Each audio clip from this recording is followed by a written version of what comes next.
আর্জেন্টিনার তুখোড় সমর্থক তিনি গর্বের সাথে বলেছিলেন, দল তো মানুষ একটাই করে। সেই সাকিব আল হাসানেরই মনে হচ্ছে এবার আর্জেন্টিনা বিশ্বকাপ জিততে পারবে না।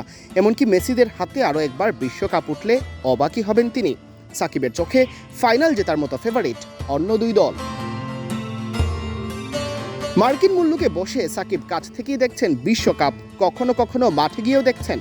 সময় নিউজকে দেওয়া সাক্ষাৎকারে সাকিব বিশ্বকাপ অভিজ্ঞতা নিয়ে বলেন, বিশ্বকাপ খুবই ভালো হচ্ছে। বিশেষ করে দক্ষিণ আমেরিকা ও আফ্রিকার দলগুলো খুব ভালো করছে। পুরো বিশ্বকাপই রোমাঞ্চকর মনে হচ্ছে আমার কাছে। স্পেন ও ফ্রান্স আমার দেখা সবচেয়ে ভালো দুটো দল এখন পর্যন্ত।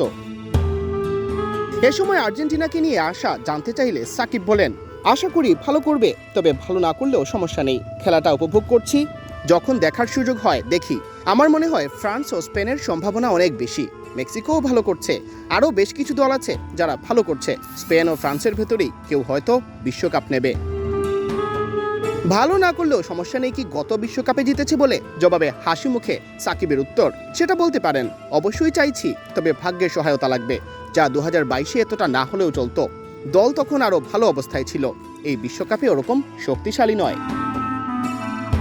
সাকিবের অবশ্য একটা জিনিস ভালো ঠেকছে না, তা হলো এই বয়সে এসেও মেসিকেই অনেকটা একাই টানতে হচ্ছে আর্জেন্টিনাকে। তার ভাষায়, এত বয়সেও দল এখনো মেসির উপর নির্ভর করছে। দলের দিক থেকে এটা দুঃখজনক, তবে মেসি ভালো খেলছে, এটা তো অবশ্যই ভালো লাগছে।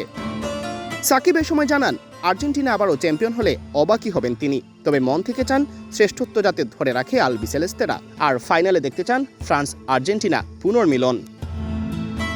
সিয়াম চৌধুরী,